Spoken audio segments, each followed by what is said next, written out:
नमस्कार, आदाब। आप देख रहे हैं अमन संदेश में आपके साथ नफीसा खान। 100 साल संघ को पूरे हो चुके हैं और इस उपलक्ष्य में लगातार पीएम मोदी आरएसएस को बढ़ावा देते हुए उसके कसीदे पढ़े, तारीफों के पुल बांध रहे हैं। पीएम मोदी ये कह रहे हैं कि आरएसएस जो है उसकी नींव, उसका उद्देश्य है समाज में अनुशासन लाना, राष्ट्र भावना को बढ़ाना। अब सवाल ये है कि पीएम मोदी आखिरकार स्वतंत्र सेनानियों को भुलाकर दरकिनार कर आरएसएस को क्यों इतना बढ़ावा दे रहे हैं, क्यों लगातार उसकी तारीफों की पुल बांध रहे हैं? क्या पुराने इतिहास को, देश के इतिहास को मिटाकर एक नए इतिहास को रचने का प्रयास सरकार कर रही है? सवाल तो ये भी है कि क्या जो देश हित में आज़ादी के लिए जिन्होंने लड़ाई लड़ी, संघर्ष किया, जो जेलों में गए, जिन्होंने फांसी के फंदे तक कबूल किए, उनका अपमान यहाँ पर सरकार कर रही है। 100 का सिक्का लॉन्च कर दिया है पीएम मोदी ने, उसी पर चर्चा करते हो, समझते हैं कि क्या कुछ कहना है। आखिरकार आरएसएस को इतना ज़्यादा प्रमोट क्यों कर रहे हैं पीएम मोदी? चर्चा की शुरुआत से आपसे करती हूँ। क्या नाम है आपका? मनोज बैरवा। मनोज जी, कैसे देख रहे हैं 100 साल आरएसएस को पूरे हुए हैं, लेकिन पीएम मोदी गदगद हैं। पीएम मोदी बता रहे हैं कि उद्देश्य और जो नींव है आरएसएस की वो है अनुशासन, राष्ट्र भावना को बढ़ाना। देखिए, आरएसएस देश के लिए एक दीमक है। आरएसएस देश को दीमक की तरह खा रही है और आज जो ये फर्जी राष्ट्रवाद मोदी जी ने चला रखा है, भारतीय जनता पार्टी ने जो चला रखा है, उसको देश की आवाम समझ चुकी है। अब भारत देश को इस दीमक से बचाया जाएगा। आप आरएसएस की बात कर रही हैं, सिक्का चले या कुछ भी चले, देश के लोग, देश की जनता आरएसएस को, भारतीय जनता पार्टी को, नरेंद्र मोदी जी को अच्छे से जान चुकी है। अब देश को और खोखला नहीं होने देंगे। लेकिन सर, अचानक से क्या हुआ कि पीएम मोदी पहले लाल किले से जिक्र करते हैं आरएसएस का, और उसके बाद अब 100 साल पूरे हुए तो पीएम मोदी ने सीधा सिक्का जारी कर दिया है? आरएसएस उनके लिए एक जड़ी बूटी है। आरएसएस उन्हें संरक्षण देती है।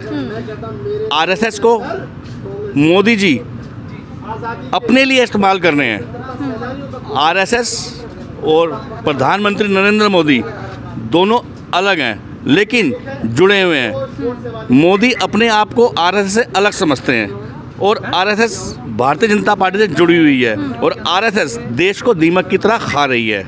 भारतीय जनता पार्टी ने इस देश को बर्बादी के कगार पे लाके खड़ा कर दिया है। आज भारत के ऊपर कितना कर्ज हो चुका है आप बेहतर जानते हैं और ये देश की जनता भी जान चुकी है।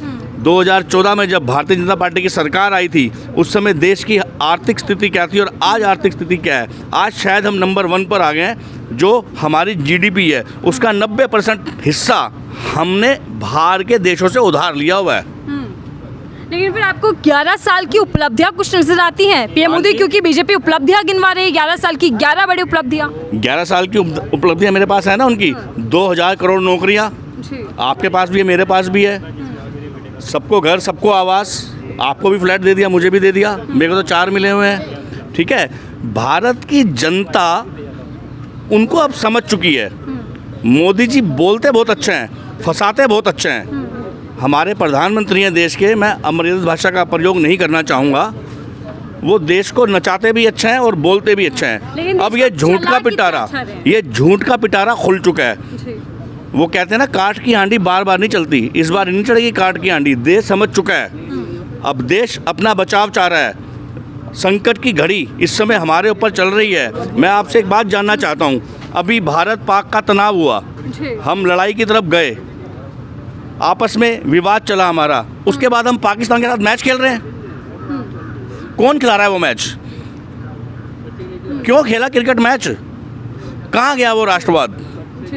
भारत के अंदर फर्जी राष्ट्रवाद का दौर बहुत जोर पे चल रहा है और ये बहुत देर तक नहीं चल पाएगा, क्योंकि इसके लिए कांग्रेस का एक योद्धा खड़ा हो गया है जो इस देश को बचाएगा। उस आंधी का नाम है राहुल गांधी।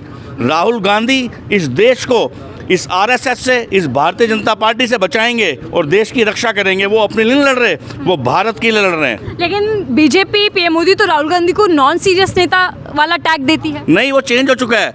हमारे नेता राहुल गांधी जी को पप्पू बोला जाता था ना, आज पप्पू चेंज हो गया है। वो पप्पू नहीं है, वो हार्वर्ड से पढ़े हुए आए हुए हैं। उनकी डिग्रियां देखिए कितनी आपके पास। आज उल्टा हो गया, आज जनता समझ चुकी है पप्पू कौन है। पप्पू नरेंद्र मोदी है। राहुल गांधी हार्वर्ड यूनिवर्सिटी के पढ़े लिखे डिग्री हैं उनके पास, यशस्वी प्रधानमंत्री हैं ये कहा जाता है। राहुल गांधी की डिग्री देखिए ना, कौन सी डिग्री देखनी है? हमारे प्रधानमंत्री जी की एक डिग्री दिखा दीजिए आप, उनकी चाय की दुकान दिखा दीजिए आप। वो स्टेशन दिखा दिया जहाँ पे वो बना था, जो उनका स्टेशन, चाय बेच दी, सब कुछ कर दिया। देश को कितना गुमराह करेंगे। मोदी जी मजा रही हैं, डमरू बजाते हैं, जनता को नचाते हैं। और क्या मजा आ रही है। RSS सरकार को नचा रही है? भारत को बचाने के लिए एक योद्धा खड़ा हो गया है, राहुल गांधी। मैं आपको सबको बताना चाहता हूँ, इस देश को बचाने का रक्षक खड़ा है राहुल गांधी। ये जो दीमक लग गई है ना देश को, ये जो आरएसएस दीमक की तरह खा रही है, अब नहीं होने वाला कुछ। अब मोदी का जो चलना चल चुका है। एक योद्धा निकल के आया, एक नेतृत्व निकल के आया है। भारत को जहाँ से इन्होंने गड़बड़ करना शुरू किया, उसको वहीं से दुरुस्त करेगा वो आदमी। राहुल गांधी देश के भावी प्रधानमंत्री हैं और देश के रक्षक हैं। ठीक है, मैं आ रही हूँ आपके पास। सर, पीएम मोदी कह रहे हैं कि आरएसएस जो है वो सेवा और राष्ट्र भावना को बढ़ावा देती है, उसका उद्देश्य ही वही है। आपको क्या लगता है? क्या बिल्कुल मैम, ये सही बात है कि इतिहास को बदलने की कोशिश की जा रही है, और हमने ऐसा कुछ देखा नहीं कि मनुष्य स्मृति में जो हमें ज़बरदस्ती ये थोपना चाह रहे हैं, हिंदुस्तान की जनता के ऊपर थोपना चाह रहे हैं, ऐसा हमने कुछ महसूस नहीं करा। भाई जो भारत के जो संविधान के अनुसार अगर देश चलता है तो वो ज़्यादा बढ़िया है। ये संविधान को बदलने की एक साजिश चली जा रही है, जो मेरे हिसाब से देश की जनता उसको बिल्कुल भी कबूल नहीं करेगी, उसको जवाब देगी, तगड़ा जवाब देगी। हाँ, लेकिन संघ का भी योगदान रहा है आज़ादी की लड़ाई में, ये कह रहे हैं पीएम मोदी। नहीं, संघ का योगदान जो है वो अलग बात है, लेकिन आज देश की जो स्थिति हो रही है, उद्योग धंधों की स्थिति देख लो। आज सिर्फ उद्योगपति सिर्फ दो रह गए, अडानी और अंबानी। मोदी सरकार से पहले अडानी जी की क्या पोजीशन थी ये सारा हिंदुस्तान जानता है, और आज उसकी क्या पोजीशन होगी ये सिर्फ मोदी जी की देन है। लेकिन बीजेपी सरकार में देश के हालात भी तो बेहतर हुए हैं ना। बताया जा रहा है कि अब अच्छे दिन आ गए, डंका बच रहा है। नहीं, ये सब है ना सिर्फ राजनीतिक ढकोसला है, इससे ज़्यादा कुछ नहीं है। जो असली अगर जनता से पूछा जाएगा ना तो वो सब नकार देंगी कि ऐसा कुछ नहीं है। आपको क्या लगता है कि बीजेपी सरकार में कितना काम हुआ, कितना भला हुआ आम जनता का? नहीं, आम जनता का कोई भला नहीं हो जी। आम जनता तो सिर्फ तराई तराई कर रही है। यहाँ अगर मैं कहूँ दिल्ली जो राजधानी है, आज दिल्ली में जगह जगह रोड्स वगैरह जो टूटे हुए हैं, इतने हालात बद से बदतर होते जा रहे हैं।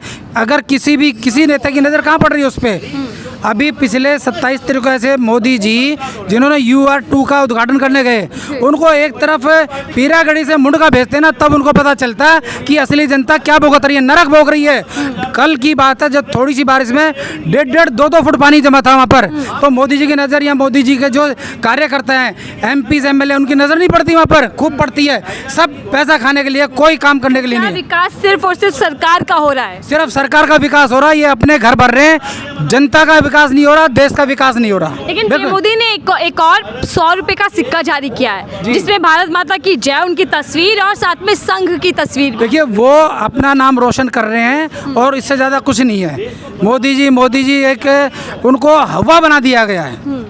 मैं जो समझता हूँ हवा बना, जो असली देशभक्त है उनका नाम खत्म करते जा रहे हैं ये, और अपना नाम जो बीजेपी के जितने लीडर हैं वो अपना नाम रोशन करते जा रहे हैं। स्वतंत्र सेनानियों को क्या दरकिनार किया जा रहा है और आरएसएस का नया इतिहास का देश को दिया जा रहा है, जैसा पीएम मोदी तारीफें कर रहे हैं? जी, बिल्कुल। मैं आपको बताऊं, आरएसएस जो है एक पर्टिकुलर एक विशेष समुदाय को वो समर्पित है, और उन्हीं के बेहतरी के लिए काम करती है।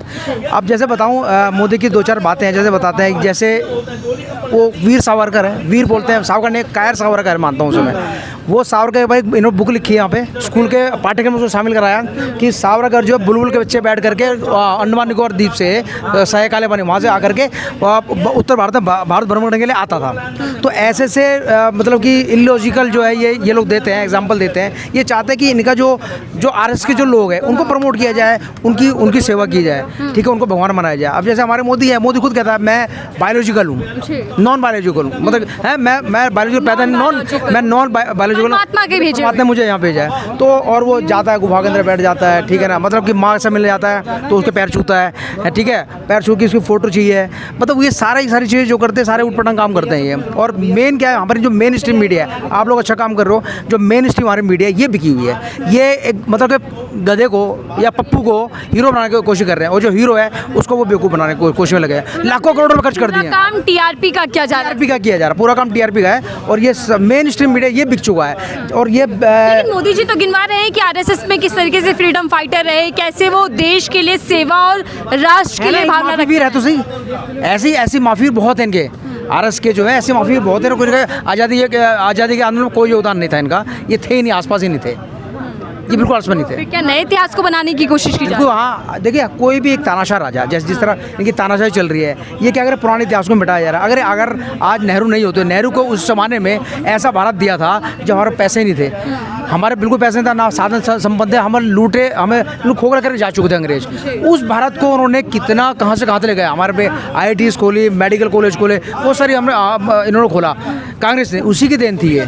और बीजेपी तो कहती है कि हमें देखिए भ्रष्टाचार वाला भारत मिला, हमने भ्रष्टाचार मुक्त भारत कर दिया। इन्होंने 15 लाख दिए क्या? इन्होंने बोला हम काला धन को वापस लेके आएंगे, काला धन वापस लाए? नहीं लाए ना बिल्कुल भी। जबकि इनके जो है, अच्छा जो ईडी है, इन्होंने सारे उनको धीरे धीरे खरीद भी लिया इनको, ईडी लगा लो, CBI लगा लो, ये सारे सर क्या करते हैं, ये उठा करके क्या बोलता है, जो विपक्षी पार्टियां हैं उनके नेताओं को वहाँ पर रेड डाली जाती है। आज तक बीजेपी का कोई बंदा नहीं है। तो क्या सरकार सिर्फ दबाने और नफरत की राजनीति कर रही है? बिल्कुल नफरत की राजनीति कर रही है। और ये आपने देखा होगा 2014 के अंदर इन्होंने एक सेंगुल स्थापित किया था।